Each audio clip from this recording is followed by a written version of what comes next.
టీహార్ jail నుంచి MLC కవిత విడుదల. ఇబ్బంది పెట్టిన వారికి వడ్డీతో సహా చెల్లిస్తానని ఫైర్. జన్వాడలో ఫిరంగి నాలపై ఇరిగేషన్ అధికారుల సర్వే. ఓవైసీ అక్రమ నిర్మాణాలు కూల్చాలన్న రాజాసింగ్. ఏసీబీ పేరుతో ప్రభుత్వ ఉద్యోగులకు బెదిరింపులు. ఫేక్ కాల్స్ను నమ్మవద్దన్న సివి ఆనంద్.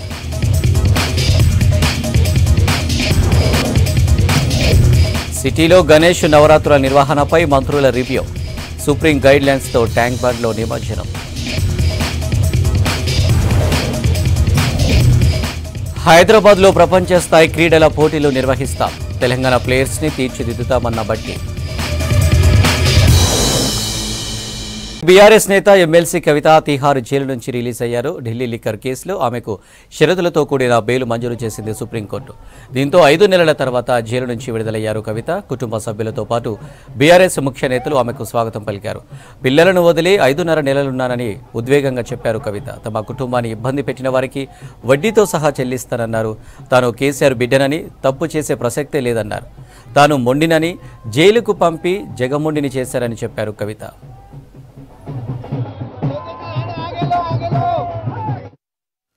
आप सभी जानते हो, पूरा देश जानता है, सिर्फ राजनीति के वजह से हमें जेल में डाला गया है. हमारा कोई गलती नहीं है और ये जरूर हम फाइटर है, हम लड़ेंगे, हम अपने आप को बिल्कुल बेगुनाह साबित करेंगे. ఎవరి గురించి చెప్పే అవసరం లేదు. మనము, నేను తెలంగాణ బిడ్డను, నేను కేసీఆర్ బిడ్డను, నేను తప్పు చేసే ప్రసక్తే లేదు. నేను మొండిదాన్ని, మంచిదాన్ని, అనవసరంగా జైలుకు పంపి నన్ను జగమొండిని చేసిండ్రు. ఇంకా ప్రజాక్షేత్రంలో గట్టిగా పనిచేస్తాం, కమిట్మెంట్ తో పనిచేస్తాం, అందరితో కూడా నిలబడి ఉంటామని తెలియజేస్తున్నాం. We were always tough, we are fighters, we will fight it out legally, we will fight it out politically. We were always tough. By sending us to jail illegally, they only made BRS and KCR's team unbrave. ప్రపంచ క్రీడా పోటీలో Telangana players సత్తా చాటేలా sports university ఏర్పాటు చేస్తున్నామన్నారు deputy CM Bhatti Vikramarka. ప్రభుత్వ, private స్కూళ్లలో sports period ఉండేలా చూస్తామని చెప్పారు. నేషనల్ స్పోర్ట్స్ డే సందర్భంగా హైదరాబాద్ ఎల్బీ స్టేడియంలో ఉద్యోగుల క్రీడా పోటీలు భట్టి విక్రమార్క ప్రారంభించారు. హైదరాబాద్లో ప్రసిద్ధ క్రీడా పోటీలు నిర్వహించేందుకు సిద్ధంగా ఉన్నామన్న భట్టి విక్రమార్క కేంద్రానికి సైతం రిక్వెస్ట్ చేసినట్లు చెప్పారు.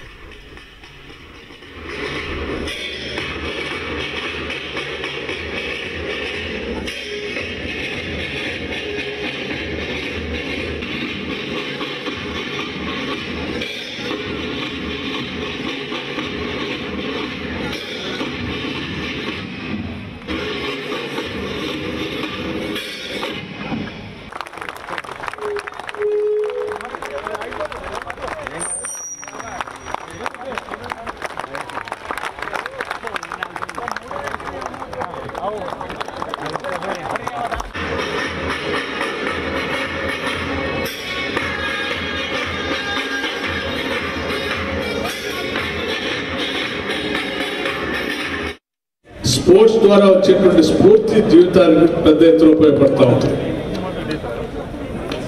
క్రీడా స్ఫూర్తి అంటే గెలిచిన ప్రతి వాళ్ళు మళ్ళీ తిరిగి గెలవడం కోసం ప్రయత్నం చేస్తూనే ఉంటారు.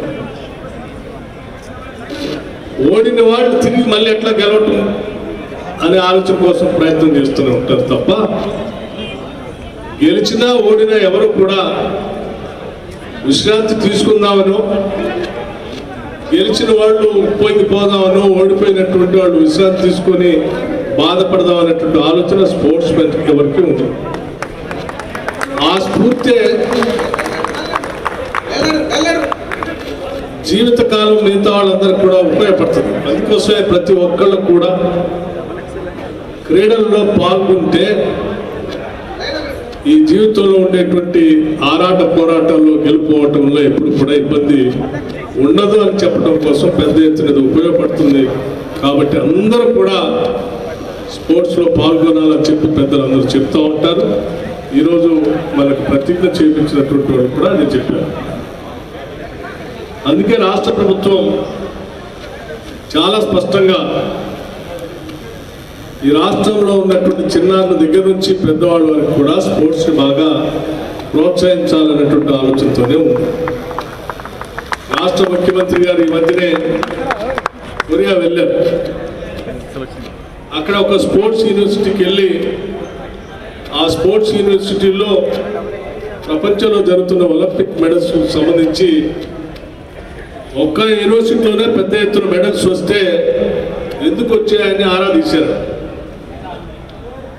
అక్కడ ఉన్నటువంటి స్పోర్ట్స్ యూనివర్సిటీ ప్రత్యేక శ్రద్ధ తీసుకొని ఆ దేశం దాని మీద దృష్టి సారించి నిధులు కేటాయించి ప్రోత్సహించడం వల్లే పెద్ద ఎత్తున వాళ్ళకి మెడల్స్ వచ్చాయని దాన్ని స్ఫూర్తిగా తీసుకొని మన రాష్ట్రంలో కూడా ప్రత్యేకంగా స్పోర్ట్స్ యూనివర్సిటీని పెట్టాలని, భవిష్యత్తులో రాష్ట్రంలోనే కాదు దేశంలోనే కాదు ప్రపంచంలో కూడా తెలంగాణ ప్రాంతం నుంచి పెద్ద ఎత్తున ప్రాతినిధ్యం పొంది మెడల్స్ కూడా పొందాలనేటువంటి ఆలోచనతో ఇక్కడ ప్రత్యేకంగా స్పోర్ట్స్ యూనివర్సిటీని పెట్టాలని.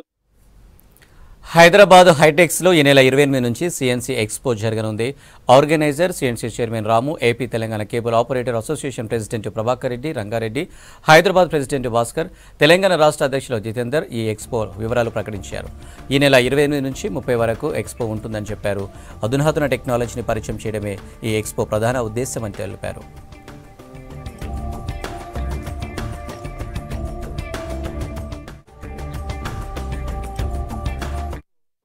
28, 29, 30 తేదీల్లో అంటే రేపటి నుంచి స్టార్ట్ అవుతుంది.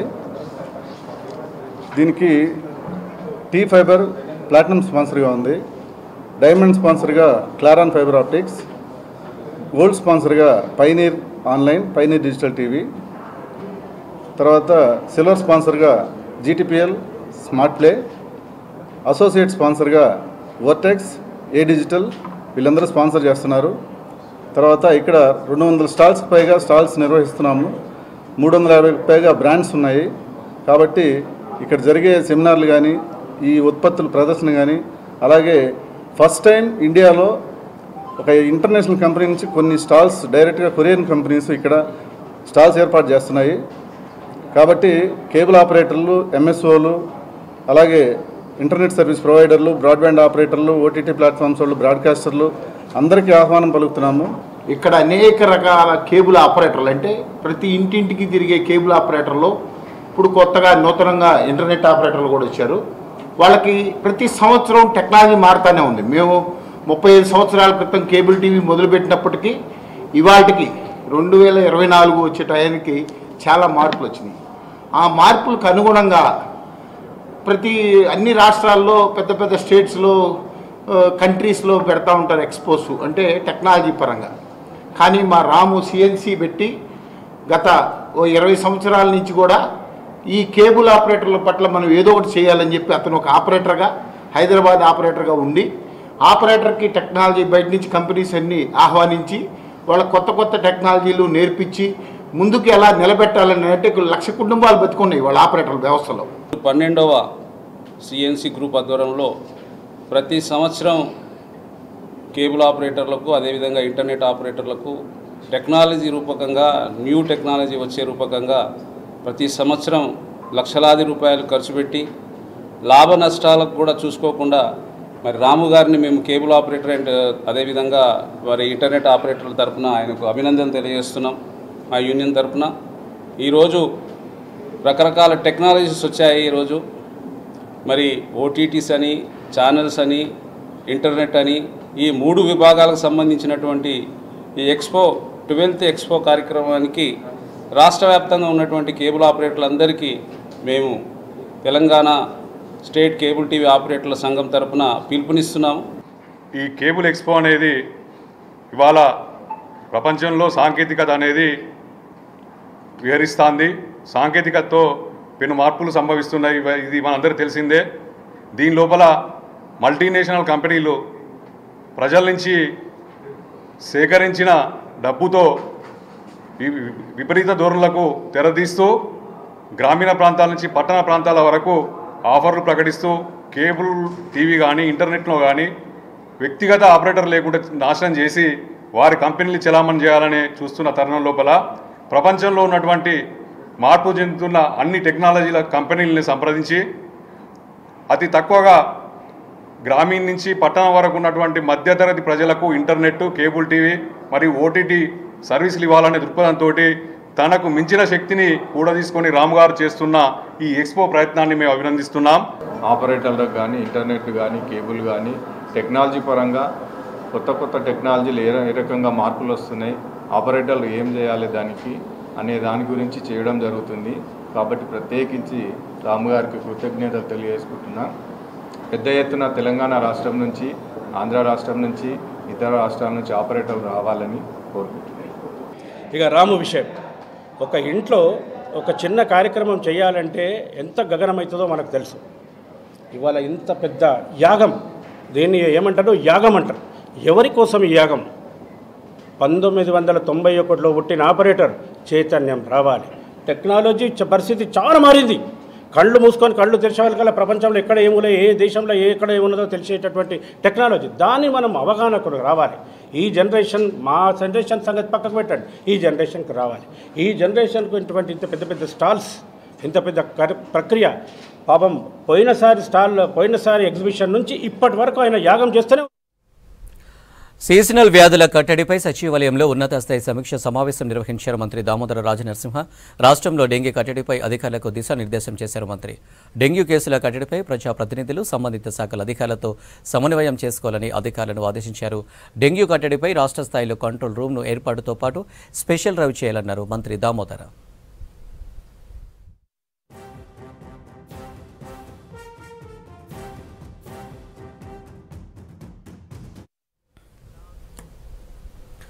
వచ్చే నెల 5, 6న హైదరాబాద్లో ఆర్టిఫిషియల్ ఇంటెలిజెన్స్ గ్లోబల్ సమ్మిట్ నిర్వహిస్తున్నట్లు తెలిపారు ఐటీ శాఖ మంత్రి శ్రీధర్ బాబు.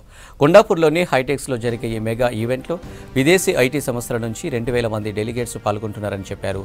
ఐసీయూ ఆధ్వర్యంలో నిర్వహించిన కటెండ్ రైజర్ ప్రెస్ మీట్లో పాల్గొన్న మంత్రి ముచ్చెరలో 200 ఎకరాల్లో ఏఐ సిటీని నిర్మించనున్నట్లు తెలిపారు.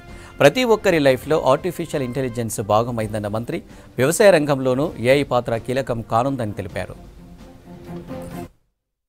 తారీఖు నాడు తెలంగాణ రాజధాని అయిన హైదరాబాద్లో హెచ్ఐసిసిలో నిర్వహించే ఈ ఆర్టిఫిషియల్ ఇంటెలిజెన్స్కు సంబంధించిన గ్లోబల్ కాన్ఫరెన్స్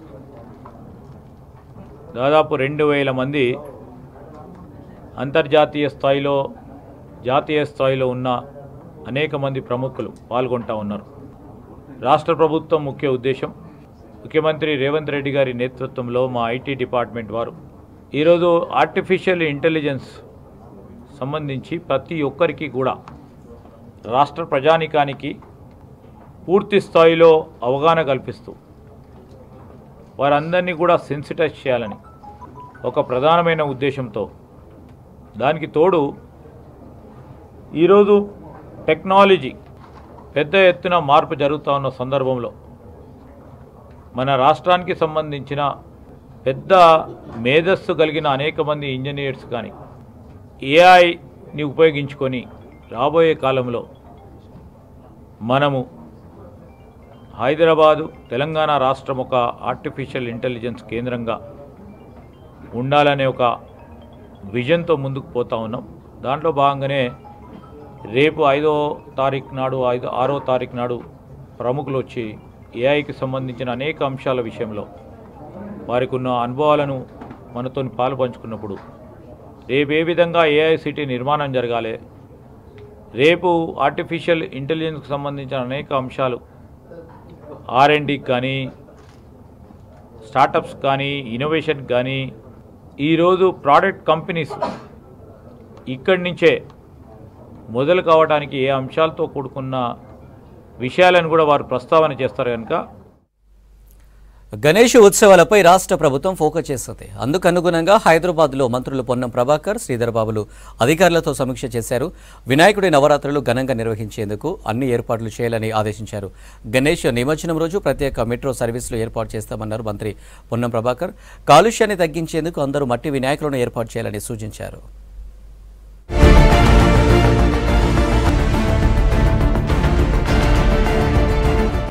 హైదరాబాద్ ఎంసీహెచ్ఆర్డీలో గణేష్ ఉత్సవాలపై సమీక్షా సమావేశం నిర్వహించారు మంత్రులు పొన్నం ప్రభాకర్, శ్రీధర్ బాబు. గణేష్ విగ్రహాల ఏర్పాట్లు, నిమజ్జనం సమయంలో తీసుకోవాల్సిన జాగ్రత్తలపై అధికారులతో చర్చించారు. జీహెచ్ఎంసీలోని అన్ని శాఖల సిబ్బంది సమన్వయంతో గణేష్ ఉత్సవాల్ని నిర్వహించాలని అధికారుల్ని మంత్రులు ఆదేశించారు. భక్తులెవరికీ ఇబ్బందులు ఏర్పడకుండా చర్యలు చేపట్టాలన్నారు.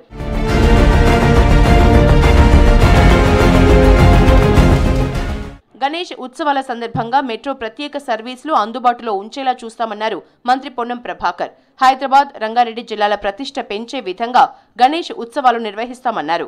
గణేష్ నిమజ్జనం చూడటానికి చాలా మంది ప్రజలు వస్తారు కాబట్టి ట్రాన్స్పోర్ట్, మెట్రో, ఎంఎంటీఎస్లను అందుబాటులో ఉండేలా చూడాలని అధికారుల్ని ఆదేశించారు మంత్రి పొన్నం ప్రభాకర్. గణేష్ మండపాలను ముఖ్యమంత్రితో సహా మంత్రులు సందర్శించి వినాయకుడి ఆశీస్సులు తీసుకుంటారని చెప్పారు మంత్రి శ్రీధర్ బాబు. ఉత్సవాలు ఘనంగా చేయాలంటే ప్రజల సహకారం చాలా అవసరమన్నారు. హైదరాబాద్ బ్రాండ్ ఇమేజ్ ని దెబ్బతీసే విధంగా ఎవరైనా ప్రచారం చేస్తే కఠిన చర్యలు తీసుకుంటామని హెచ్చరించారు మంత్రి శ్రీధర్ బాబు. ఇక్కడ కూడా చిన్నగా కూడా అటు భక్తులకు గాని, నిర్వాహకులకు గాని, మరి ఆ ప్రదేశాల్లో ఉంటున్న సామాన్య ప్రజానికానికి ఎక్కడ కూడా ఇబ్బంది జరగకూడదు, అన్ని చర్యలు తీసుకోవాలని ప్రభుత్వం నుంచి మరి ముఖ్యమంత్రి గారి తరఫున మేము, మా సోదరులు పొన్నం ప్రభాకర్ గారు, మేయర్ గారు, అధికారులందరూ కూడా క్షేత్రస్థాయిలో ఉన్న అధికారులకు ఆదేశించడం జరిగింది. ఒకటి, ప్రధానంగా ట్రాఫిక్ ఇబ్బంది లేకుండా, అదే విధంగా అక్కడ ఉన్న విద్యుత్ సంబంధించిన సమస్యలు లేకుండా పోలీసులు మరి ఆ 9 రోజులు పూర్తి స్థాయిలో పనిచేస్తా ఉన్న తరుణంలో వారితో పాటు సహకరించే విధంగా మరి భాగ్యనగర్ ఉత్సవ కమిటీకి సంబంధించిన సభ్యులను కూడా మేము కోరడం జరిగింది. గణపతి విగ్రహాలకు సంబంధించి మట్టి విగ్రహాలు పెద్ద ఎత్తున ప్రోత్సాహం చేయాలి, మనం అందరం కూడా అవగాహన తీసుకురావాలని వారి చేతుల మీదుగా ఒక పోస్టర్ రిలీజ్ చేయడం జరిగింది. ఎండోమెంట్స్ డిపార్ట్మెంట్కు సంబంధించి కానీ, గ్రేటర్ హైదరాబాద్కు సంబంధించిన వివిధ డిపార్ట్మెంట్స్ కూడా వీలున్నంత వరకు మరి ఈ మట్టి విగ్రహాలకు సంబంధించి అందరికీ కూడా అందుబాటులో ఉండే ఒక ప్రయత్నం చేయాలని కూడా వారికి ఆదేశించడం జరిగింది. ఒక్కరోజే గణేష్ నిమజ్జనం పూర్తి చేయాలని భాగ్యనగర గణేష్ ఉత్సవ సభ్యుల్ని కోరారు మంత్రి పొన్నం ప్రభాకర్. ఈ ఏడాది కంటే 20% ఎక్కువ వినాయకుల విగ్రహాలు ప్రతిష్ఠించే అవకాశం ఉందన్నారు. హుస్సేన్ సాగర్ కు సంబంధించి సుప్రీంకోర్టు నుంచి తీర్పులు ఉన్నాయని, వాటికి అనుగుణంగా మట్టి గణపతుల్ని ప్రతిష్ఠించాలని కోరారు. రోడ్లు పాడైన చోట బాగు చేస్తామన్నారు. అన్ని విభాగాలను సమన్వయం చేసుకుంటూ గణేష్ నవరాత్రుల్ని ఘనంగా నిర్వహిస్తామన్నారు మంత్రి పొన్నం ప్రభాకర్. అసాంఘిక శక్తులు ఏదైనా ఈ యొక్క ఉత్సవాలకు సంబంధించి హైదరాబాద్ బ్రాండ్ ఇమేజ్ కు సంబంధించి ఇబ్బందికరమైనటువంటి తప్పుడు సోషల్ మీడియా ప్రచారం చేసిన, ఎటువంటి పొరపాటున ఏదైనా శాంతి భద్రతలకు సంబంధించిన ఏదైనా అంశం మీద పొరపాటు చేస్తే కఠినంగా చర్యలు ఉంటాయనేటువంటి మాట కూడా ఈ సందర్భంగా తెలియజేయడం జరుగుతుంది. ఉత్సవాలకు సంబంధించినటువంటి విషయం లోపల ప్రభుత్వంలో ఉన్న పెద్దలందరూ కూడా ఉత్సవాల్ని మరింత శోభాయానం చేయడానికి గౌరవ ముఖ్యమంత్రి గారితో సహా మంత్రులు కావచ్చు, మిగతా రాష్ట్ర ఉన్నత స్థాయి అధికారులందరూ కూడా ఈ యొక్క మండపాల్లో వారి వారి ఆహ్వానాల మేరకు వెళ్ళడం జరుగుతుంది. ఇక్కడ కూడా దానికి ఎటువంటి ఆలోచన లేదు, తప్పకుండా అందరం పోతాం. అయితే ఇక్కడ నిర్వాహకులుగా భాగ్యనగర్ గణేష్ ఉత్సవ సమితి కావచ్చు, ఖైరతాబాద్ సంబంధించి కావచ్చు, బాలాపూర్ సంబంధించినటువంటి వాళ్ళు కూడా అన్ని రకాలుగా సహకరించడానికి వారు కూడా గతం కంటే అధికారులతో ముందుగా మాట్లాడించి అన్ని రకాలుగా వారు తీసుకునే చర్యలు గతం కంటే మెరుగైన విధంగా తీసుకోవాలనేటువంటి ఒక మాటలు చెప్పిన దృష్ట్యా వారు కూడా 2-3 అంశాలు చెప్పినారు. అవన్నీ కూడా ప్రభుత్వం తరఫున సానుకూలంగా నిర్ణయం తీసుకోవడం జరుగుతోంది. గణేష్ ఉత్సవాల నిర్వహణపై సమీక్ష చేశారు మంత్రులు పొన్నం ప్రభాకర్, శ్రీధర్ బాబు. ఈ రివ్యూ మీటింగ్ కు GHMC mayor Vijayalakshmi, DGP Jitender, city ఎమ్మెల్యేలు, ఎమ్మెల్సీలు పాల్గొన్నారు. మరోవైపు అన్ని శాఖల అధికారులతో పాటు గణేష్ ఉత్సవ సమితి సభ్యులు కూడా హాజరయ్యారు. జాన్వాడ ఫామ్ హౌస్లో ఇరిగేషన్ రెవెన్యూ అధికారులు సర్వే చేశారు. నాలాను ఆక్రమించి ఫామ్ హౌస్ కట్టారని ఆరోపణలున్నాయి.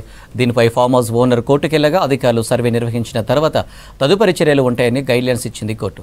ఇవాళ అధికారులు సర్వే చేసి నాలా ఆక్రమణపై డేటా తీసుకున్నారు. సర్వే రిపోర్టు ఉన్న ఉన్నతాధికారులకు సమర్పించిన తర్వాత ఎలాంటి చర్యలు ఉంటాయనేది ఆసక్తిగా మారింది. దీనిపై మరింత సమాచారం అజయ్ అందిస్తారు.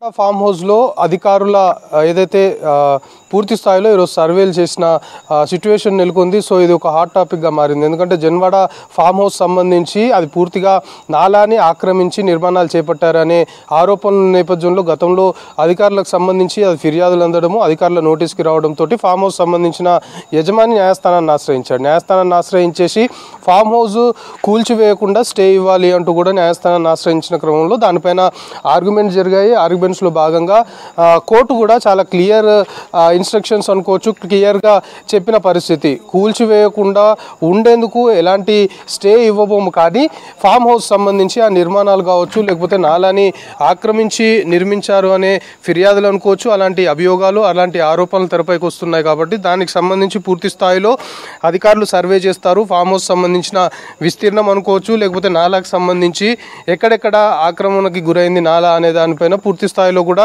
సర్వే నిర్వహించిన తర్వాత దాని డీటెయిల్స్ తీసుకున్న తర్వాత దానికి సంబంధించి తదుపరి చర్యలు తీసుకుంటారు. పూర్తి స్థాయిలో నిబంధనల్ని ఎక్కడా కూడా తుంగలో తొక్కకుండా నిబంధనలకు విరుద్ధంగా ఒకవేళ నిర్మిస్తే మాత్రం దానికి సంబంధించి ఆ చర్యలకు సంబంధించి అధికారులు పూర్తి స్థాయిలో సర్వే చేసిన తర్వాత దానిపైన ఒక క్లారిటీ వస్తుంది అనేది న్యాయస్థానము చెప్పిన క్రమంలో ఈరోజు అధికారులు ఇటు రెవెన్యూ, ఇరిగేషన్, సప్లైస్ ఎవరైతే సర్వేయర్లు ఉన్నారో అందరూ కూడా జన్వాడ ఫామ్ హౌస్, ప్రస్తుతం మనం విజువల్స్లో చూస్తున్న జన్వాడ ఫామ్ హౌస్కి వచ్చారు. మొత్తం కూడా ఫామ్ హౌస్ సంబంధించి లోపల ఫామ్ హౌస్ ఎస్టాబ్లిష్మెంట్స్ అనుకోవచ్చు, లేకపోతే ఫామ్ హౌస్ సంబంధించిన నిర్మాణం ఎప్పుడు చేశారు, నిర్మాణానికి ముందు ఇక్కడ నాలాకు సంబంధించిన విస్తీర్ణం ఎంత ఉంది, సో ఫామ్ హౌస్ నిర్మించిన తర్వాత నాలా ఎక్కడెక్కడ ఆక్రమణకు గురైంది అనే దానిపైన పూర్తి స్థాయిలో కూడా సర్వే చేసిన పరిస్థితి నెలకొంది. అయితే అధికారుల నుండి మనకి అందిన ఇన్ఫర్మేషన్ని బట్టి సర్వే పూర్తయిన తర్వాత అధికారులు కూడా మాట్లాడారు. అటు ఇరిగేషన్తో డిపార్ట్మెంట్తో పాటు ఆర్ఐ రెవెన్యూ ఇన్స్పెక్టర్, దాంతోపాటు ఒక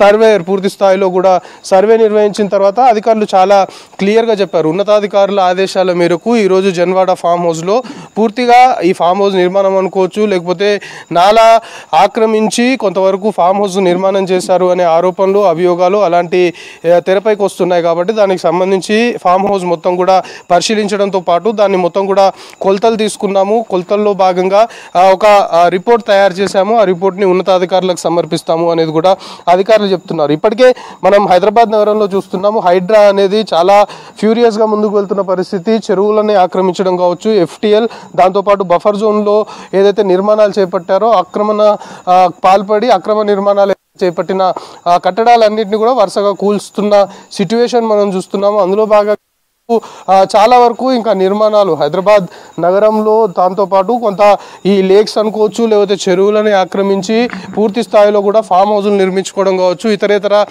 పెద్ద పెద్ద ఎస్టాబ్లిష్మెంట్స్ పెద్ద పెద్ద నిర్మాణాలు చేపట్టారో వాటన్నిటిపైన కూడా హైడ్రా కొంతవరకు సీరియస్గా వెళ్తుంది. అయితే జన్వాడ ఫామ్ హౌస్ సంబంధించి కూడా కొంతవరకు నాలాని ఆక్రమించి నిర్మాణాలు చేపట్టారనే ఆరోపణలు అలాంటి అభియోగాలు ఉన్న క్రమంలో ఆల్రెడీ ఫామ్ హౌస్ సంబంధించిన ఓనర్ కూడా న్యాయస్థానానికి వెళ్ళి ఫామ్ హౌస్ కూల్చివేయకుండా స్టే చేయాలనేది అయితే న్యాయస్థానాన్ని ఆశ్రయించాడు. న్యాయస్థానం కూడా చాలా క్లియర్గా మనం చెప్పుకుంటున్నట్లు అధికారులు పూర్తి స్థాయిలో సర్వే నిర్వహించిన తర్వాత అసలు ఫామ్ హౌస్ నిర్మాణము నిబంధనలకు విరుద్ధంగా జరిగిందా, లేకపోతే నిబంధనలకు లోబడే ఫామ్ హౌస్ నిర్మించారా, దాంతోపాటు నాలాకు సంబంధించిన ఆక్రమణకు పాల్పడి ఫామ్ హౌస్ నిర్మించారనే ప్రధానమైన ఆరోపణ జన్వాడ ఫామ్ హౌస్ పైన ఉంది. కాబట్టి దానికి సంబంధించి సర్వే నిర్వహించిన తర్వాత పూర్తి స్థాయిలో కూడా దానిపైన అధికారులు ఏ విధమైన రిపోర్ట్ ఇస్తారో దానికి అనుగుణంగా వెళ్లాల్సి ఉంటుంది అనేది ముందు నుండి కూడా చెప్తున్న పరిస్థితి. సో ప్రస్తుతానికి అధికారుల సర్వే అయితే పూర్తయింది. ఇటు ఇరిగేషన్ డిపార్ట్మెంట్తో పాటు ఒక రెవెన్యూ ఇన్స్పెక్టర్, అతనితో పాటు సర్వేయర్ మొత్తం కూడా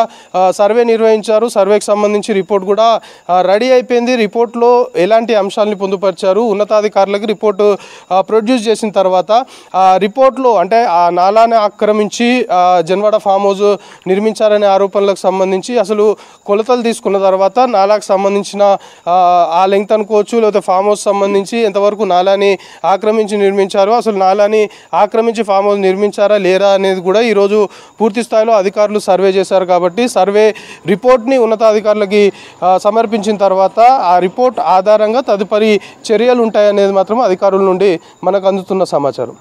కెమెరా పర్సన్ అశోక్తో కలిసి అజయ్ V6 న్యూస్, హైదరాబాద్. రాచకొండ కమిషనరేట్లో విస్తృతంగా తనిఖీలు చేసి గంజాయి ముఠాలకు చెక్ పెడుతున్నారు పోలీసులు. గంజాయి నుంచి హాషాయిలు తయారు చేస్తున్న 2 అంతర్రాష్ట్ర ముఠా సభ్యులను అరెస్టు చేశారు. వీరి దగ్గర నుంచి 1,52,00,000 విలువ చేసే 10 లీటర్ల హాషాయిలు స్వాధీనం చేసుకున్నామన్నారు రాచకొండ పోలీస్ కమిషనర్ సుధీర్ బాబు. నిందితులు గోవిందరావు, రాంబాబు ఏపీకి చెందిన వారని, ఆర్టీసీ బస్సుల్లో హాషాయిలు తరలిస్తున్నారని చెప్పారు. మరోవైపు ఇబ్రహీంపట్నంలో 35 లక్షల విలువ చేసే 60 కిలోల గంజాయిని సీజ్ చేశామని చెప్పారు. ఈ కేసులో భువనగిరి ఎస్ఓటీ పోలీసులు 2 అరెస్టు చేశారని తెలిపారు. రాజు డిస్ట్రిక్ట్ ఆంధ్రప్రదేశ్లో నుంచి ఇతను గోవిందరావు అండ్ రాంబాబు 2 వ్యక్తులు అల్లూరి సీతారామరాజు డిస్ట్రిక్ట్ దగ్గర నుంచి ఈ గాంజాతో ప్రొడ్యూస్ అయ్యేది, గాంజా నుంచి వచ్చే ఆయిల్, ఆషిష్ ఆయిల్, దీన్ని ప్రొక్యూర్ చేయడం జరిగింది. వాళ్ళు అక్కడ తీసుకొని ఈసారి వాళ్ళు ఆర్టీసీ బస్సులో ట్రాన్స్పోర్టేషన్ పెట్టుకున్నారు. అలా వస్తూ ఉంటే మనము ఈ కొత్తగూడ చోటుపల్ పోచంపల్లి జాయినింగ్ ఏరియాలో ఉన్నటువంటి ఏరియాలో వీళ్ళు వెహికల్ దగ్గర నుంచి బయటకు వచ్చినప్పుడు అక్కడ ఒక సోర్స్కు వాళ్ళు వెళ్ళి అమ్మాలి. అక్కడ ఒక అయ్యప్ప స్వామి టెంపుల్ ఉంది, అది నియర్ బై దట్ ప్లేస్లో వాళ్ళు ఏపీటీ క్రియేట్ చేసుకొని కొనే వాళ్ళని అక్కడికి పిలుద్దామని పెట్టడం జరిగింది. ఆ ఇన్ఫర్మేషన్ మాకు క్రెడిబుల్ ఇన్ఫర్మేషన్ ఉండడం మూలంగా అక్కడ మా వాళ్ళు, మా ఎస్ఓటీ ఆఫీసర్స్ వాళ్ళని పట్టుకోవడం జరిగింది. దీన్ని పట్టుకోవడం మూలంగా ఒక ఇంపార్టెంట్ సోర్స్ను బ్రేక్ త్రూ అవడంతో పాటు ఆ వ్యక్తులు ఎవరైతే వాళ్ళే వెళ్ళి కొనుక్కొని తీసుకొచ్చి ఇక్కడ వాళ్ళే అమ్ముతున్నారు అనేది, ఇక్కడ నుంచి ట్రాన్స్పోర్ట్ డిఫరెంట్ ప్లేసెస్ చేయడం, వాళ్ళే అమ్మడం అని చేస్తున్నారు.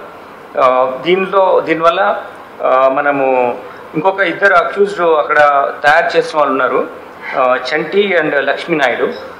They stay in those areas, ఫారెస్ట్లో ఉంటారు. వాళ్ళపైన కూడా ఇన్ఫర్మేషన్ ఉంది. We will be getting them. అంతేకాకుండా మీకు for information, 1 kg of hashish oil తయారు చేయడానికి 35 to 40 kgs ఆఫ్ గాంజాను ఒక రెగ్యులర్ టెంపరేచర్లో దాన్ని కెమికల్ ఎక్స్పోజర్ చేసి ఈ ఆయిల్ని తీయడం జరుగుద్ది. సో ఇది ఇలా చేయడం వల్ల అప్రాక్సిమేట్లీ ఈ క్వాంటిటీని తీసుకురావడానికి 450 kgల గాంజాని దీన్ని ప్రొడ్యూస్ చేయడానికి వాళ్ళు వాడారు. దెన్ 31A ఎన్డీపీఎస్ యాక్ట్ ప్రకారం this is life imprisonment. Then if it is very serious nature, it will go to death penalty also. So the people should know the severity of the punishment, how the law is looking at these offences, and they should be careful not to get into this. చిన్న ఒక వ్యాపారం చేశాడు, ఆ వ్యాపారం చేసినప్పుడు డ్రగ్స్కి అలవాటు పడ్డప్పుడు ఆ వ్యాపారం మొత్తం పోయింది. అతని లైఫ్ పాడడంతో పాటు వేరే వాళ్ళ లైఫ్ కూడా పాడు చేసే విధంగా తయారయ్యాడు. ఇంత పెద్ద కమర్షియల్ క్వాంటిటీలో చేస్తున్నాడు కాబట్టి ఇతని పైన మేము తప్పకుండా అతని పీడీ యాక్ట్లో మేము వెళ్ళడానికి మేము చూస్తున్నాం. తప్పకుండా will take very serious action. రాష్ట్రంలో బీసీలు పాలకులను నమ్మే పరిస్థితి లేదన్నారు రాజ్యసభ సభ్యులు ఆర్ కృష్ణయ్య. స్థానిక సంస్థల ఎన్నికల్లో బీసీ రిజర్వేషన్లపై సీఎం రేవంత్ స్పష్టమైన ప్రకటన చేయాలని డిమాండ్ చేశారు. బీసీ వ్యతిరేక వైఖరి మార్చుకోకపోతే తిరుగుబాటు తప్పదని హెచ్చరించారు. కాచిగూడలో బీసీ సంక్షేమ సంఘం సమావేశంలో పాల్గొన్నారు ఆర్ కృష్ణయ్య.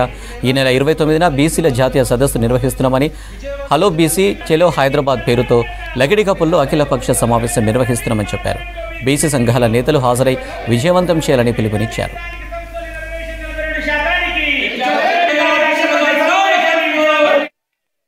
ముఖ్యమంత్రి గారు బీసీ రిజర్వేషన్ల విషయంలో స్పష్టమైన విధానాన్ని ప్రకటించాలని చెప్పి డిమాండ్ చేస్తున్నాం. ఎందుకంటే కన్ఫ్యూజ్ పడుతుంది, ప్రభుత్వమే కన్ఫ్యూజ్ పడుతుంది. రిజర్వేషన్ కులగానే ఎప్పుడు చేస్తారు, రిజర్వేషన్లు ఎప్పుడు పెంచుతారు, దీని మీద స్పష్టమైన విధానం ప్రభుత్వానికి లేదు. కన్ఫ్యూజ్. అసలు వాళ్ళు చేసే పద్ధతిని చూస్తుంటే, ప్రవర్తిస్తున్న తీరు చూస్తుంటే బీసీ రిజర్వేషన్లు పెంచాలని వాళ్ళకి లేదు. ఎందుకంటే అధికారంలోకి వచ్చి 8 నెలలు గడుస్తున్నాయి, ఇంతవరకు కులగణన చేయలేదు. కులగణన స్టార్ట్ చేస్తే 1 నెలలో చేయొచ్చు. బడ్జెట్ ఉంది, క్యాబినెట్ డిసిషన్ తీసుకుంది, 1 నెలలో చేయొచ్చు. ఇంతవరకు స్పష్టంగా రాష్ట్ర ప్రభుత్వం బీసీల పట్ల విధానంలో స్పష్టమైన విధానం అవలంబిస్తలేదు. ఈ వైఖరి మార్చుకోవాలని రాష్ట్ర ప్రభుత్వాన్ని 2 కోట్ల మంది బీసీల పక్షాన హెచ్చరిస్తున్నాం. బీసీలు అంటే మీకు కలుసా తక్కువ చూపా? కాంగ్రెస్ పార్టీలో బీసీ నాయకులు లేరా? మీరు అంతా నోరు మూసుకొని కూర్చుంటారా? ఓట్లు వేసుకుంటా, జెండాలు మోసుకుంటా, జిందాబాదులు కొట్టుకుంటా మీరు రాహుల్ గాంధీ అగ్రనాయకుడు, లోక్సభలో ఫ్లోర్ లీడరే, బీసీల జెండా నెత్తి మీద ఎత్తుకున్నాడు ఆయన. కాబట్టి కాంగ్రెస్ పార్టీలో ఉన్న బీసీలందరూ కూడా రాష్ట్ర ప్రభుత్వం మీద ఒత్తిడి తీసుకొచ్చి స్పష్టమైన విధానం ప్రకటించు మొదలు. రంగారెడ్డి జిల్లా నార్సింగి మున్సిపాలిటీ రేవుల గ్రామంలోని అతి పురాతన రుక్మిణి సత్యభామ సమేత శ్రీ వేణుగోపాలస్వామి దేవాలయంలో శ్రీకృష్ణాష్టమి వేడుకలు ఘనంగా నిర్వహించారు. 1100 ఏళ్ల విశిష్టత కలిగిన ఈ ఆలయంలో కృష్ణుడికి ప్రత్యేక పూజలు చేశారు. 1008 కలశాలతో అభిషేకం, ఉయ్యాల సేవ, ఉట్టికొట్టుడు, పల్లకి సేవ కార్యక్రమాలు నిర్వహించారు. Narsingi municipal chairman Nagapurna Srinivas, Ballaguda Jagiri corporation mayor Latha Prem Goud, కౌన్సిలర్లు, భక్తులు ఈ వేడుకల్లో పాల్గొన్నారు.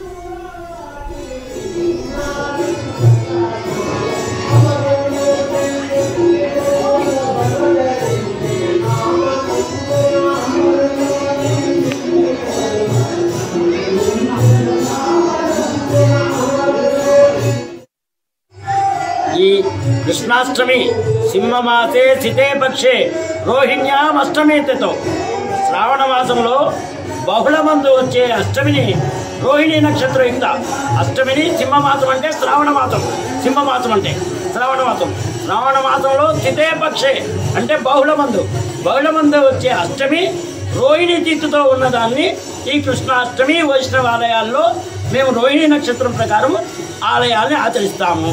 అంతా నిన్న కూడా వచ్చింది, నిన్న సాయంత్రం వచ్చింది రోహిణి నక్షత్రం.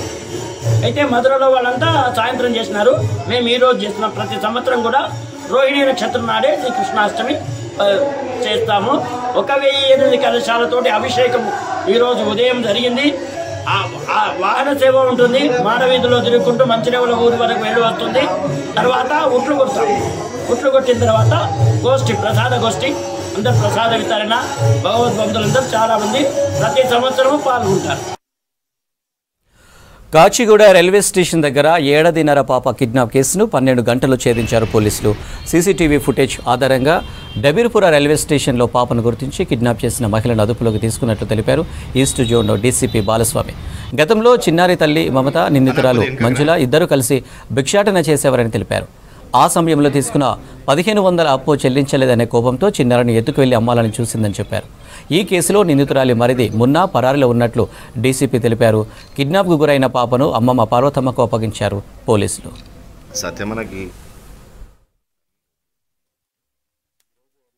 మనకు 2 గంటలకు కాచిగూడ రైల్వే స్టేషన్ లో విక్టిమ్ ఎవరైతే ఉన్నారో, విక్టిమ్ మైనర్ గర్ల్, వాళ్ళ మదర్ ఇక్కడ కాచిగూడ రైల్వే స్టేషన్ దగ్గర డైలీ బెజార్ చేసుకుంటూ ఒక 3 చిల్డ్రన్స్ తోటి జీవనం చేస్తూ ఉంది. అయితే నైట్ 2 గంటలకు మనకు పోలీస్ స్టేషన్ కి వచ్చేసి వాళ్ళ చిన్న అమ్మాయి అంటే baby girl of 1.5 year old miss అయిందని మనకు ఒక కంప్లైంట్ వచ్చింది. ఇమీడియట్ గా కాచిగూడ పోలీస్ స్టేషన్ లో కేసు రిజిస్టర్ చేసి under the leadership of SHO Chandrakumar and DI Amberpet Malleswari మరియు వాళ్ళ Suresh Kumar SI and other team members అందరు కలిసి కూడా అన్ని CCTVs వెతకడం జరిగింది. సో ఈ CCTVs వెరిఫై చేసినప్పుడు ఒక లేడీ ఈ పాపను ఎత్తుకుపోతున్నట్టు కనబడ్డది, CCTVలో కనబడి ఒక ఆటోలో ఎక్కి పోయిందనమాట. సో దాన్ని బేస్ చేసుకొని మన వాళ్ళు టీమ్స్ తో పాటు వెరిఫై చేస్తే she is roaming Afzal Gunj, తర్వాత నెక్స్ట్ డబీర్పుర, ఇక్కడెక్కడ చాలా ప్లేసెస్ తిరిగాము. సో లాస్ట్ ఫైనల్ గా డబీర్పుర రైల్వే స్టేషన్ లిమిట్స్ లో ఈమె టచ్ ఆడుతుండగా చూసి మన వాళ్ళు పట్టుకు. రంగారెడ్డి జిల్లా మియాపూర్ పోలీస్ స్టేషన్ పరిధిలో నిర్మాణంలో ఉన్న భవనం గోడకూలి పక్కింటిపై పడడంతో ఇద్దరికి తీవ్ర గాయాలు కావడంతో స్థానిక హాస్పిటల్కు తరలించారు.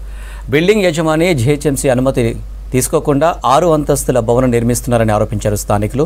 అయినా కూడా జీహెచ్ఎంసీ అధికారులు పట్టించుకోవడం లేదని ఆగ్రహం వ్యక్తం చేశారు. బాధితుల ఫిర్యాదు చేయడంతో కేసు నమోదు చేసుకుని దర్యాప్తు చేస్తున్నారు పోలీసులు.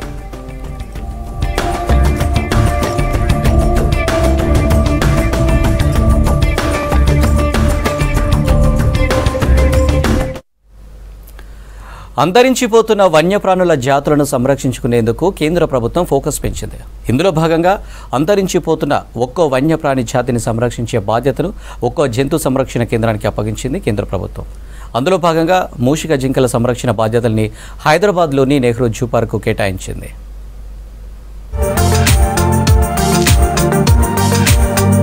అంతరించిపోతున్న మూషిక జింకల సంరక్షణను హైదరాబాద్లోని నెహ్రూ జూ పార్క్ 2010లో చేపట్టింది. మొదట 4 ఆడ 2 మగ మూషిక జింకలుండగా ఇప్పుడు 150కి పైగా పెరిగాయన్నారు. దీంతో వాటిలో కొన్నింటిని పాల్వంచ, కిన్నెరసాని, ఆమ్రాబాద్, అచ్చంపేట, కవాల్ టైగర్ రిజర్వ్లలో వదిలిపెట్టామన్నారు జూ పార్క్ క్యూరేటర్ సునీల్. మూషిక జింకది ప్రాజెక్టు మన జూలో మార్చ్ 2010లో ఫస్ట్ స్టార్ట్ అయింది. ఇది మెయిన్గా సెంట్రల్ జూ అథారిటీ మన జూకి అప్పచెప్పింది. మెయిన్గా ఈ జంతు మన వైల్డ్లో దాదాపు అంతరించిపోతుంది. సో దాని కొరకు ఇది రివైవ్ చేయడానికి ఇది స్పెషల్ ప్రాజెక్ట్గా మనకి ఇచ్చారు. దీంతో మనము ఫౌండర్ పాపులేషన్ 2:4 తీసుకొని దాదాపు 150 పైన మనము స్పీసీస్ తెచ్చుకొని ఆల్మోస్ట్ లైక్ 7 ప్లేసెస్లో ఇది రీఇంట్రొడ్యూస్ తెలంగాణలో మనం చేసాము. ఇది ఒక సక్సెస్ఫుల్ ప్రాజెక్ట్గా మనకి తెలంగాణలో ఉందండి. 2 మేలు 4 ఫీమేల్స్ మనకి ఇనీషియల్ ఫౌండర్ పాపులేషన్ అంటూ ఉండే. సో దాన్నే మనం మల్టిప్లై చేస్తూ ఇప్పుడు 150 ప్లస్ మనకి ఉన్నాయి. అంటే ఆఫ్టర్ రీఇంట్రొడక్షన్ మనము 7 ప్లేసెస్లో ఆల్రెడీ రీఇంట్రొడక్షన్ చేసాము. సో మెయిన్గా మనకి అమ్రాబాద్ టైగర్ రిజర్వ్, మన కవాల్ టైగర్ రిజర్వ్, దెన్ ఇది పాలంచ, దెన్ కిన్నెరసాని, అదే పాలంచ కిన్నెరసాని వైల్డ్ లైఫ్ శాంక్చురీ, ఇట్లా అంటే అక్కడనే డిఫరెంట్ ప్లేసెస్లో 7 ప్లేసెస్లో మనం ఇది రిలీజ్ చేయడం జరిగింది. మూషిక జింకలు జింకల జాతిలో ప్రపంచంలోనే అతి చిన్న ప్రాణి. ఎలుక ఆకృతిలో మూతి భాగం జింకలను పోలిన మిగిలిన శరీర భాగంతో ఇది చూడముచ్చటగా ఉంటుంది. ఇవి 2 దశాబ్దాల క్రితమే రాష్ట్రంలో అంతరించాయి. ఈ మూషిక జింకల జాతిని సంరక్షించి పునరుత్పత్తిని పెంచేందుకు కేంద్ర అటవీ శాఖ చర్యలు తీసుకోవడంతో వాటి సంఖ్య పెరిగిందన్నారు అధికారులు. రాష్ట్రంలో ఇప్పుడు మళ్లీ మూషిక జింకలు చెంగున దుంకుతున్నాయి. నెహ్రూ జూలాజికల్ పార్క్ లో ఈ మూషిక జింకలు సందర్శకులను కనువిందు చేస్తున్నాయి. అంటే చాలా చిన్న అనిమల్ కాబట్టి చాలా భయస్థంగా ఉంటుంది. అదే షై అనిమల్, చాలా ఫికర్లు ఉంటుంది. వైల్డ్లో సర్వైవ్ అయ్యేది, ఎస్పెషల్లీ మన వైల్డ్ హ్యాబిటాట్స్ ఎప్పుడు చిన్నగా అయిపోతున్నాయో దాంతో చాలా ఇష్యూస్ వచ్చినాయి. అండ్ మెయిన్ పర్పస్ అంటే ఈవెన్ హంటింగ్తోనూ చాలా వరకు మనకి ఇది నశించిపోయినాయి వైల్డ్లో. సో అదే రీఇంట్రొడ్యూస్ చేయడానికి ఇది చేశాము. సో దీంట్లో రీఇంట్రొడక్షన్లో చాలా సక్సెస్ స్టోరీస్ మనకు వచ్చినాయి. అండ్ ఇక్కడను జూలో మనం దీంతో స్టెప్ వైజ్గా చాలా నేర్చుకున్నాము. అండ్ అడ్వాన్స్డ్గాను ఇది ఎట్లా మనము సింపుల్గా చేయొచ్చు మల్టిప్లికేషన్ను ప్లస్ వేరే దాన్ని ప్రొటెక్షన్ కానీ ఒక స్పెసిఫిక్ ఇదివే మన జూలో డెవలప్ చేశారు. దక్షిణ ఆగ్నేయ ఆసియాలోని ఛత్తీస్గఢ్ లాంటి దట్టమైన దండకారణ్యంలో మూషిక జింకలు నివసిస్తుంటాయి. పండ్లు, ఆకుకూరలు లాంటివి ఇవి ఆహారంగా తీసుకుంటాయన్నారు అధికారులు. యాపిల్స్, అరటి పండ్లు, కీరదోస వంటి పండ్లు అందజేస్తున్నామని తెలిపారు. అడవిలో తోడేళ్లు, నక్కలు వీటిని వేటాడి తినడం వల్ల అంతరించిపోయే దశలో ఉన్నాయన్నారు. 20 నుంచి 30 సెంటీమీటర్ల పొడవు, 10 అంగుళాల ఎత్తు వరకు పెరుగుతుంది. వీటి బరువు 5 కిలోల వరకు ఉంటుంది. ఈ మూషిక జింకలు పగలంతా గుబురు పొదల్లోనే దాగి ఉంటాయి. కేవలం రాత్రిపూట ఆహారం కోసం సంచరిస్తుంటాయి. వీటి జీవితకాలం 6 ఏళ్లకు మించి ఉండదు. అడవిలో సంచరించే ఏ చిన్న మాంసాహార ప్రాణులైనా వీటిని అవలీలగా వేటాడే అవకాశం ఉంటుంది. గద్దల నుంచి కూడా వీటికి ఎక్కువగా ముప్పుంటుంది. వన్యప్రాణుల సంరక్షణను ఒక్కో జూ పార్కుకు కేటాయించింది కేంద్ర ప్రభుత్వం. మూషిక జింకలు అంతరించిపోకుండా సంరక్షించేందుకు చర్యలు తీసుకుంటున్నట్లు తెలిపారు నెహ్రూ జూ పార్క్ అధికారులు.